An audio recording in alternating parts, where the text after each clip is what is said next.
저는 초등학교 3학년 때 처음으로 교회를 갔습니다. 제 발로 걸어서 교회를 스스로 찾아갔어요. 궁금증이 있었습니다. 왜 내 인생은 이래야만 될까? 초등학교 3학년이 인생의 깊은 고민에 빠진 거예요. 왜 내 인생은 이렇게 힘들고 어려운 인생살이를 해야만 될까? 여러분 상상이 가십니까? 초등학교 3학년이 인생 타령을 지금 하고 있어요.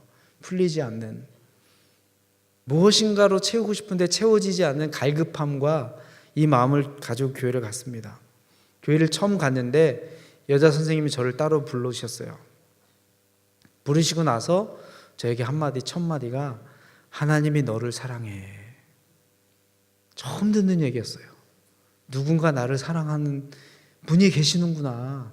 우리 어머니, 우리 아버지가 저를 사랑하시는 걸 알고 있었지만, 머리로서 알았지만 그거 믿지 않고서 어떻게 살아가겠습니까? 그러나 제가 경험한 것은, 우리 입술로 고백으로 표현한 사랑은 들어본 적이 없어요. 우리 옆에 친한 형이 있었거든요. 동생아 너를 사랑한다. 이거는 상상할 수 없어요. 그 말 전에 주먹이 먼저 날라오는 그런 환경 속에서 누군가 나를 사랑한다라는 이 단순한 말이 막 가슴속에 막 후비고 들어오는 거예요. 그러면서 뭔가 벅찬 감격과 감사가 뭔가 이 목마른 심령에 꽉 차는, 그리고 나서 그 여자 선생님이 저에게 복음을 증거하셨습니다. 제가 그 복음을 듣고 예수님을 영접했을까요? 안 했을까요? 사랑하는데 해야죠. 누군가 나를 사랑하신다는데. 복음을 영접했습니다. 어린 아이라도요, 자기 영적인 문제에 대해서는요 반응을 합니다. 심각하게 고민을 합니다. 누군가 나를 사랑한다라고 했을 때는요 의미 있게 생각하고요 받아들입니다. 우리 정병환 목사님이 그런 얘기 가끔 하시는 거예요. 사람이 영적인 존재다. 사람은 영적인 존재입니다. 그리고 나서 복음을 영접하고 나서 제 영안에 엄청나게 큰 변화가 생긴 것을 순간적으로 제가 느낄 수가 있었어요. 이거로는 부족하다. 그래서 제가 그날 바로 주님 앞에 제 삶을 드리는 기도를 드렸어요. 하나님, 나를 위해서 죽으실 만큼 나를 사랑하시고 내 죄 문제도 해결해 주시고, 저는 죽으면 반드시 지옥 가리라는 확신이 있었어요. 나쁜 짓을 많이 했기 때문에. 그런데 천국까지 갈 수 있는 길을 열어주시니, 야, 이건 땡 잡았다. 여러분, 땡이 뭔지 아세요? 해보셨지 알지. 이게 전문 용어입니다. 땡을 잡은 거예요, 그날. 얼마나 이 감사한 날이에요. 제 삶을 그날 그냥 주님 앞에 드렸어요. 하나님, 저는 오늘부터 하나님을 위해서 사는 그런 삶을 살고 싶습니다. 오늘 우리가 읽은 이 시편 말씀은요, 이스라엘 백성을 향한 하나님의 은혜를 다루고 있는 말씀입니다. 하나님께서 자신의 백성에게 얼마나 많이 무한적으로 반복해서 은혜를 베푸셨는지, 그 은혜의 끝에는요, 그 클라이막스라 그러죠. 하이라이트, 가장 그 은혜의 끝에는요, 여러분 성경 피우고 계시죠? 78편 70절에서 72절 말씀을 한번 보시겠습니까? 하나님께서 이스라엘 백성에 베푸신 그 많은 은혜 중에 좋은 만남을 축복으로 이야기하고 있습니다. 좋은 만남. 70절에서 72절까지입니다. 제가 읽겠습니다. 또 그의 종 다윗을 택하시되 양의 우리에서 취하시며 젖 양을 지키는 중에서 그들을 이끌어내사 그의 백성인 야곱, 그의 소유인 이스라엘을 기르게 하셨더니 이에 그가 그들을 자기 마음의 완전함으로 기르고 그의 손의 능숙함으로 그들을 지도하였도다. 하나님, 우리 민족에게 베풀어 주신 수많은 은혜 중에 가장 큰 은혜는 우리 백성에게 만남의 축복을 허락해 주셨는데, 누구와의 만남이냐면 좋은 리더와의 만남.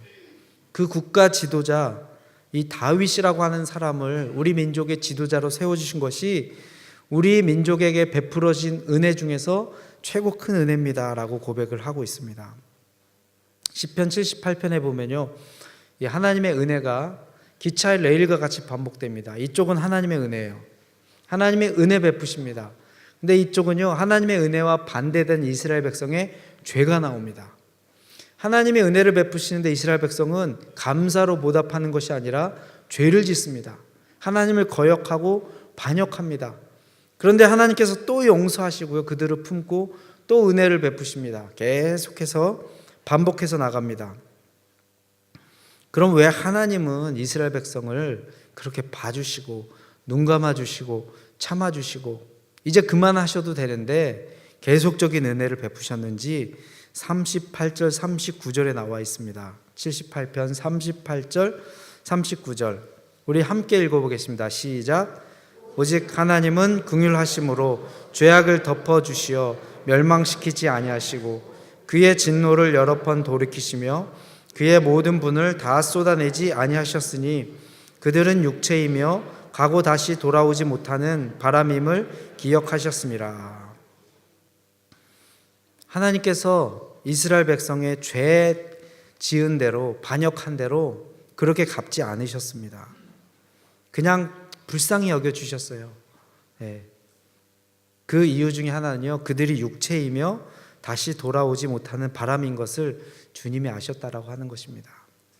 우리가 연약한 존재인 것을 하나님이 알고 계십니다. 우리가 죄 지은 대로, 우리가 실수한 대로, 우리 연약함이 있는 그대로 하나님께서 다 갚아주시는 것이 아니고요, 그거는 봐주시고 용서해 주시고 그냥 이해해 주시고 하나님께서 우리 삶을 인도하실 때는 은혜의 법으로 우리를 인도해 주신다라고 하는 것입니다. 이게 복음 아니겠습니까? 내가 행한 대로 생각하면 끔찍합니다. 하나님 앞에 상은커녕 하나님 앞에 감히 설 수도 없는 그런 위치에 서게 되는 거죠. 근데 하나님께서 이스라엘 백성에게 끊임없이 은혜를 베풀어 주셨습니다. 그 은혜가 바로 다윗을 왕으로 세워주셨다라고 하는 거죠. 여러분, 좋은 사람과의 만남은 한 개인에게 축복이 됩니다. 미국에서 오신 우리 선교사님들인데 늘 똑같이 지구동성을 하는 얘기가 있어요. 미국에 처음 이민을 가면 공항에 누가 픽업을 나오느냐에 따라서 픽업 나온 사람의 직업이 그 사람의 직업이 된대요.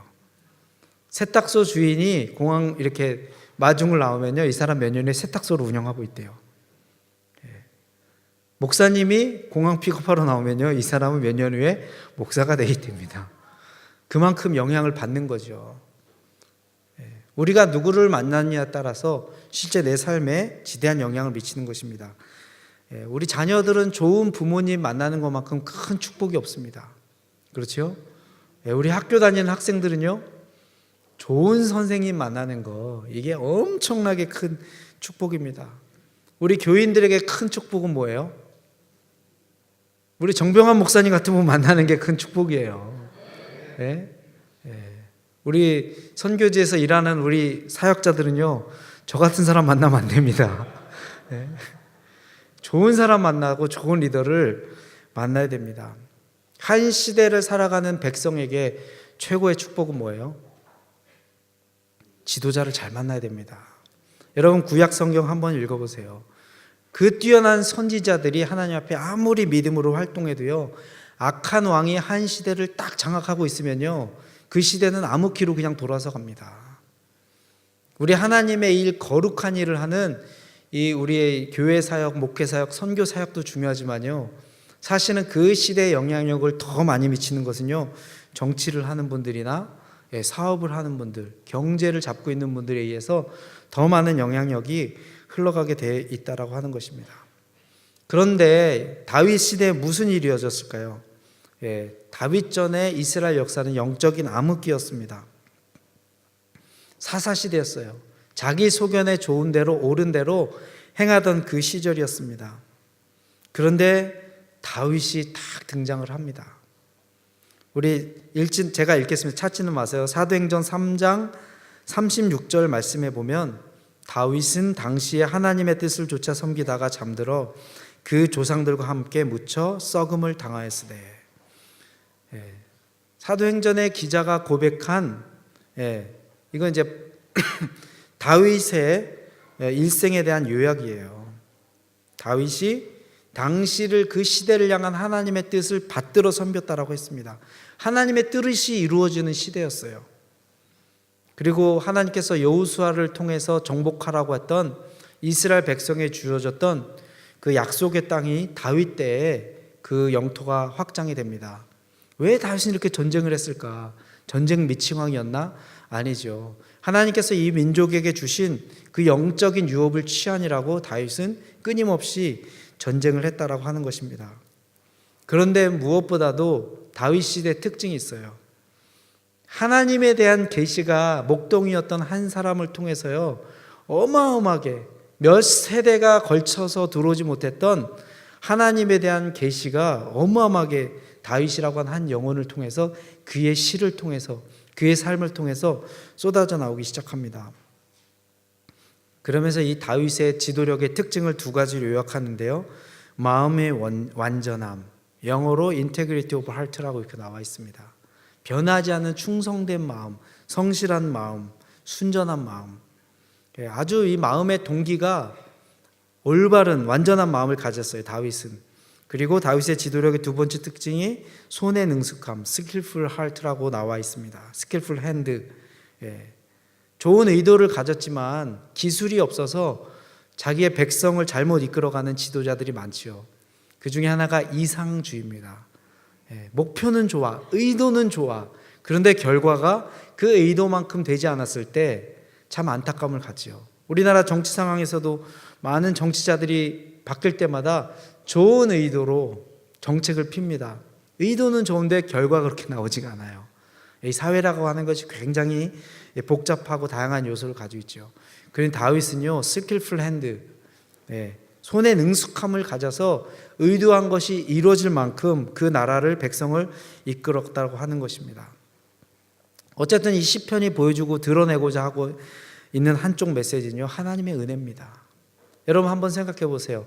지금 하나님께서 내게 베풀어 주신 은혜, 그것을 어떻게 해석할 것인가? 내 주변에 하나님께서 나에게 연결시켜 주신 사람들을 생각해 보는 거예요.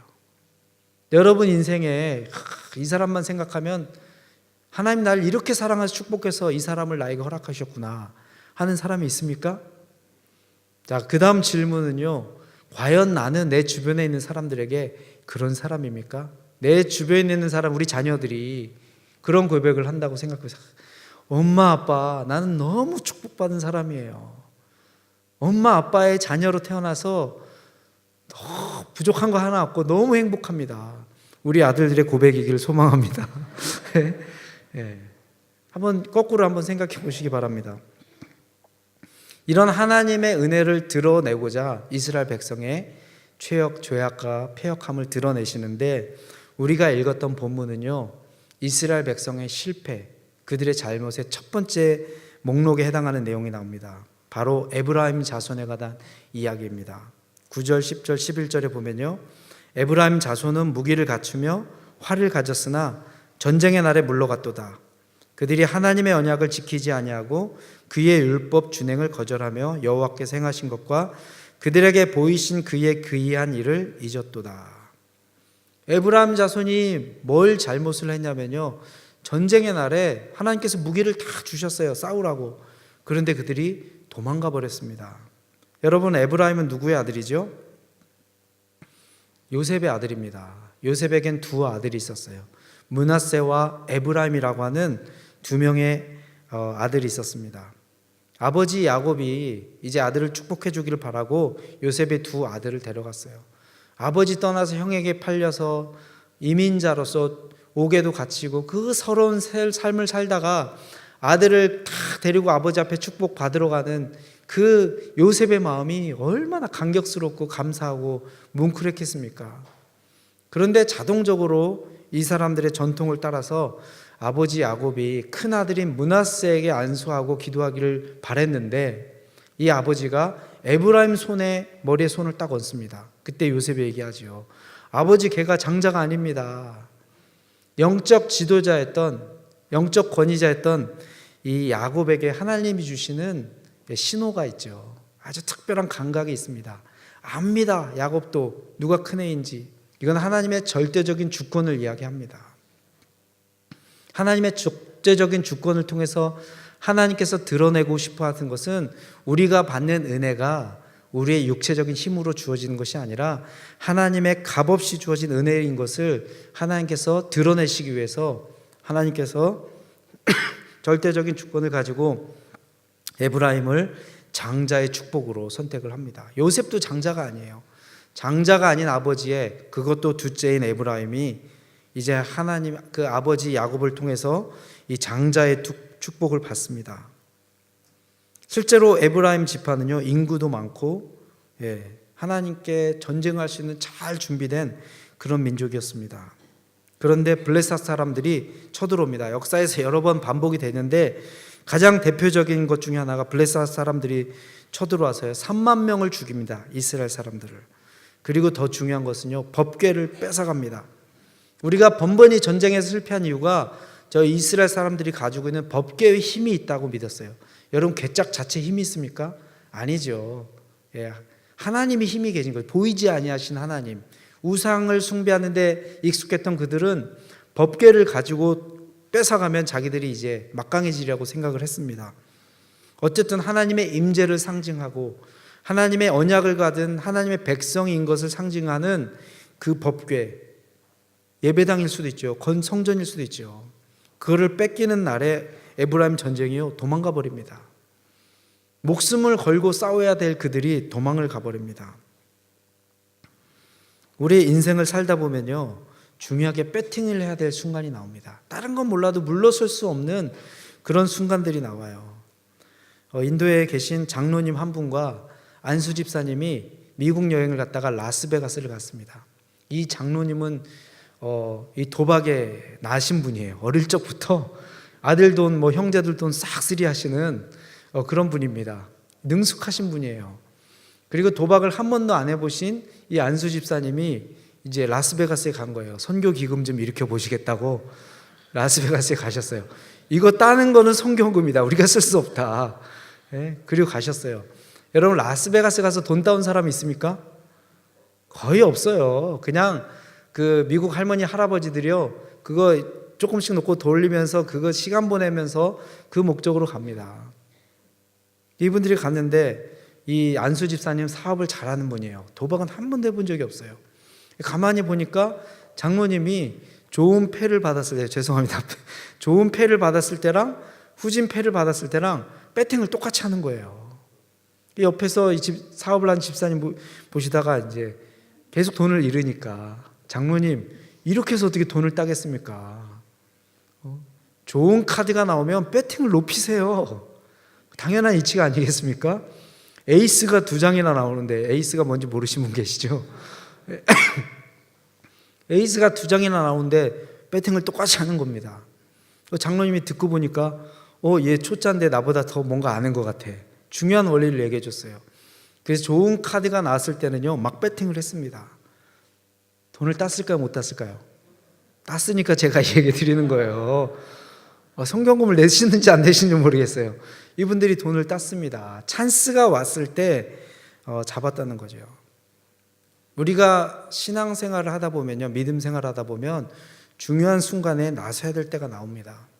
우리 성경의 룻기를 읽어보면요, 아들을 잃어버리고 남편을 잃어버린 나오미와 룻 이야기가 나옵니다. 다 잃어버리고 베들레헴에 타작할 때 돌아왔어요. 그런데 이제 보리 이삭을 주워오는데 며느리 이야기를 잘 들어보니까 그 주인이 호의를 베풀어. 근데 인생을 많이 살아본 분들은요, 감이 있어요. 이게 그냥 호의가 아니라 저 사람이 우리 며느리에게 관심이 있구나. 그래서 며느리를 불러다가 이제 도전을 하죠. 오늘 밤에 네가 목욕을 하고 저 사람 자는 이불 밑에 발치에 들어가라. 이거 굉장히 위험한 일입니다. 이거 잘못 걸리면요, 음행하는 여자로 이스라엘 관습에다 돌로 맞아 죽습니다. 자다 보니까 발에 뭐가 걸려요. 봤더니 그 착한 효부 룻이 있는 거예요. 그래서 어떻게 하죠? 빨리 너 집으로 가라. 내가 기업 물을 자를 찾아서 순서를 밟겠다. 자기 몸을 날리는 거예요. 목숨, 돌 맞을 수 있는 위험의 순간에도 불구하고 하나님의 역사가 지금 저곳을 향하고 있구나라고 생각될 때는 하나님이 다 만들어 주시지 않습니다. 보여주세요. 그런데 그 발걸음은 우리가 뛰는 용기를 하나님께서 요구하신다라고 하는 것입니다. 이 중요한 법궤가 뺏기는 이 순간에도요, 배팅을 해야 될 뿐만 아니라 있는 목숨을 걸고 지켜야 되는 그 순간에 에브라임 지파들이 전쟁의 날에 물러갔어요. 자기들의 안정과 평안, 자기들이 먹고 사는 것만 생각하고 하나님의 영광은 생각하지 않고 바로 도망가 버렸습니다. 이 이야기와 반대되는 이야기가 오늘 본문의 마지막에 나온 바로의 다윗의 이야기죠. 아버지 심부름으로 전쟁터에 갔습니다. 그런데 하나님과 하나님의 백성을 능욕하는 적장 골리앗을 보고요, 분노가 치밀어 오릅니다. 아니 저걸 가만 놔두냐고, 누군가 처단해야 되는데 쫄아가지고 감히 나서는 사람이 없어요. 사울이요, 용사 중에 용사입니다. 사울도 전쟁을 잘하는 사람이에요. 그런데 골리앗이랑 맞짱을 뜨려고 해보니까 쫄려. 너 쫄았냐? 나 쫄았어. 나갈 수가 없어. 자기 목숨이 달려 있으니까 감히. 그래서 다윗에게 어떻게 해요? 너 나가지 마라. 네가 저기 나가면 바로 죽는다. 근데 다윗이 사울 왕을 설득시킵니다. 자기 스토리를 얘기해요. 그때 사울이 자기의 갑옷과 투구, 칼 다 줍니다. 그 이스라엘에서요, 가장 뛰어난 최신의 무기와 병기를 줍니다. 다윗이 입어봅니다. 갑옷을. 불편할까요? 안 불편할까요? 커요. 너무 불편합니다. 무겁습니다. 여러분, 최신의 교육과 우리가 생각하는 최고의 방법이 하나님의 방법이 아닙니다. 나에게 익숙한 것이 하나님의 방법이에요. 그때 다윗이 골리앗을 향해 나가는데요, 너는 칼과 창과 단창으로 내게 나오거니와 나는 만군의 여호와 이름 곧 내가 모욕하는 이스라엘 군대의 하나님의 이름으로 내게 나아가노라. 다윗은요, 하나님의 이름으로 가지고 나갔습니다. 근데 손 안에 뭘 하나 들었어요. 그게 뭐예요? 물맷돌. 그게 번역한 게 짱돌입니다. 짱돌하면 벌써 확, 여러분 물맷돌 그게 뭔지 감이 안 오시죠? 짱돌 아시죠? 어릴 때 싸움하다가 안 되면 이거 들어가지고 찍는 게 이게 짱돌이에요. 다윗이 그날 이 짱돌을 처음 들은 게 아닙니다. 다윗은 이 짱돌을요 많이 써봤어요. 곰이 왔을 때도, 사자가 왔을 때도, 늑대가 왔을 때도요 이 돌을 썼습니다. 다윗은 이 짱돌을 쓰는데 아주 능수능란했습니다. 어디서 이 기술을 익혔어요? 양치는 곳에서. 지극히 평범하고 일상인 여러분의 가정에서, 여러분의 직장에서, 여러분의 일터와 회사에서 바로 이 기술을 익혔던 것입니다. 하나님의 위대한 일을 위해서 하나님의 도구를 준비하는 곳은요 무슨 경영대학원 이런 데 아닙니다. 사울의 옷들, 무슨 뭐 빅데이터 뭐 여러 가지 이론들 나오잖아요. 좋아, 그거 쓰면 뭐 더 좋겠죠. 근데 나한테 안 맞아. 여러분은 그거 다 내려놓으시고요, 하나님께서 나에게 주신 툴은 무엇인가. 제가 인도에서 처음 사역을 시작하는데 인도 대학생들을 불러다 모았어요. 여러분, 대학생들을, 인도의 엘리트층들을 어떻게 동원을 하겠습니까? 제가 초등학교 3학년 때부터 부모님 떠나서 자취생활을 했어요. 저에게 짱돌은 뭐예요? 요리입니다. 요리. 지금 하라 그러면 못합니다. 요리. 인도 애들 막 해서 먹였어요. 이 음식 먹다 보니까 이게 빨려드는 거예요. 그래서 그 엘리트층의 인도의 델리 대학교 석사 과정에 있던 우리 형제 하나가 우리 스텝으로, 전임 스텝으로 헌신하는 놀라운 역사가, 제가 어릴 적부터 자취생활하면서 하나님께서 키워놓으셨던 그 음식 기술을 가지고 선교 3명을 만들어낸 역사가 일어났다고 하는 것입니다. 이 다윗이 하나님의 영광을 위해서 올인하지요. 자기 목숨 돌아보지 않습니다. 당장 저 하나님의 영광 회복하는데 두려워하지 않습니다. 만군의 여호와 이름 하나 가지고 나아갑니다. 그 이후로 어떻게 되죠? 이스라엘의 영적인 리더십이, 영적인 주도권이 에브라임 지파에서 이제 유다 지파로 넘어오게 됩니다. 여러분, 시편 78편 67절에서 69절에 그것이 나와 있습니다.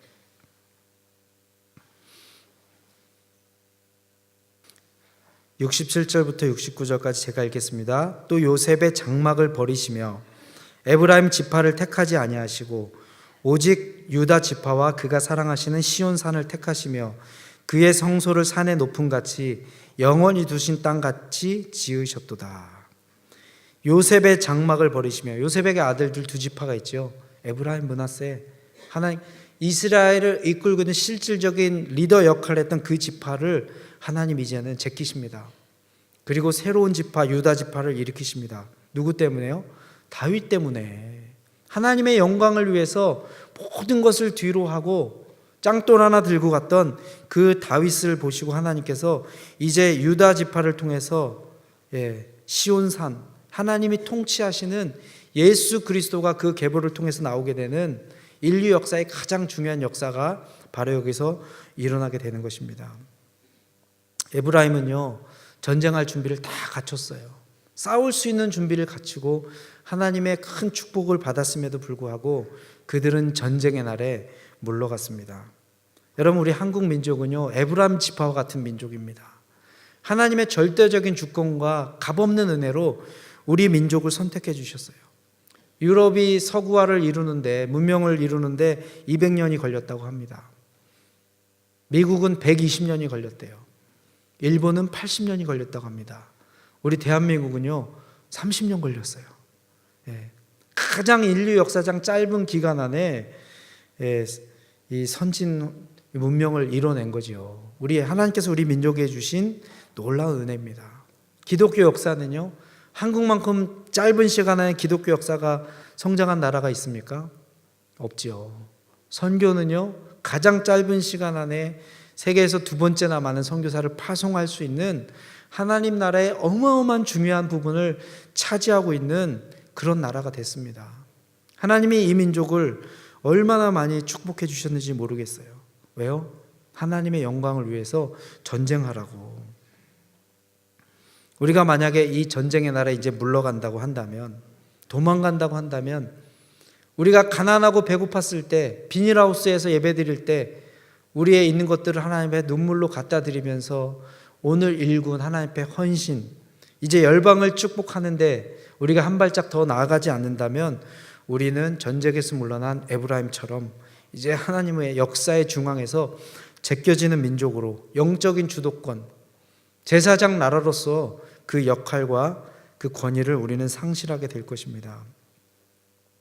하나님께서 우리 민족을 너무 많이 사랑하시고 축복하시고 은혜 베풀어 주시고 또 우리의 믿음의 우리 형제 자매들, 또 우리보다 앞서간 분들이 정말로 열심히 헌신한 결과로 땅의 모든 민족이 축복받는 그 일들이 땅의 곳곳에서 일어나고 있습니다.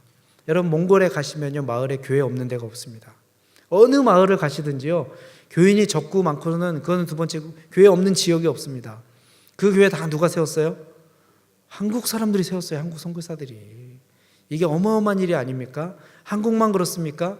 인도 시골 골짜기에 가도요, 골짜기마다는 없지만 한국 사람이 없는 데가 거의 없습니다. 선교사들이 복음 들고 그곳에 나가는 것이죠. 자, 우리가 이 짱돌 가지고 무엇을 위해 싸울 것인가? 옆 사람 찍고 옆에 있는 교회 찍고 우리끼리 지지고 볶고 싸우면요, 하나님 영광 가리지요. 이 시대를 향한 하나님의 계획이 무엇인지, 하나님의 목적이 무엇인지 우리가 기도하면서 영적으로 분별해야 됩니다.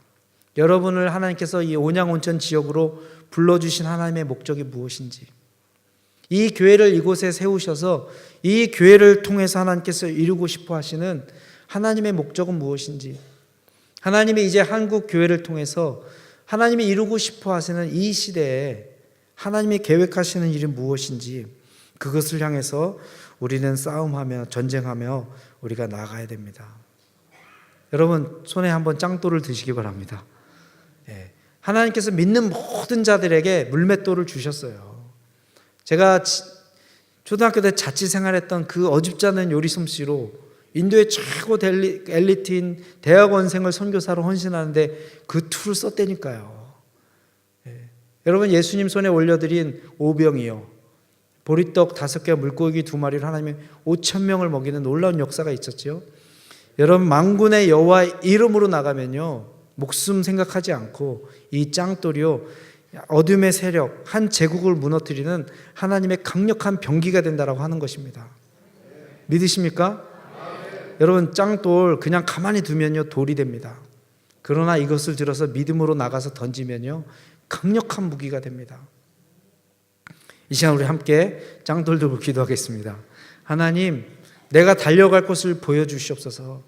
내가 문으로 뛰어야 될 적진이 무엇인지, 내가 이 땅에 살면서 확장해야 될 하나님의 나라는 무엇인지, 내가 드러내야 될 하나님의 영광이 무엇인지 그 영적인 유업을 나에게 허락하여 주시옵소서. 이 시간 다 같이 통성으로 기도하시겠습니다.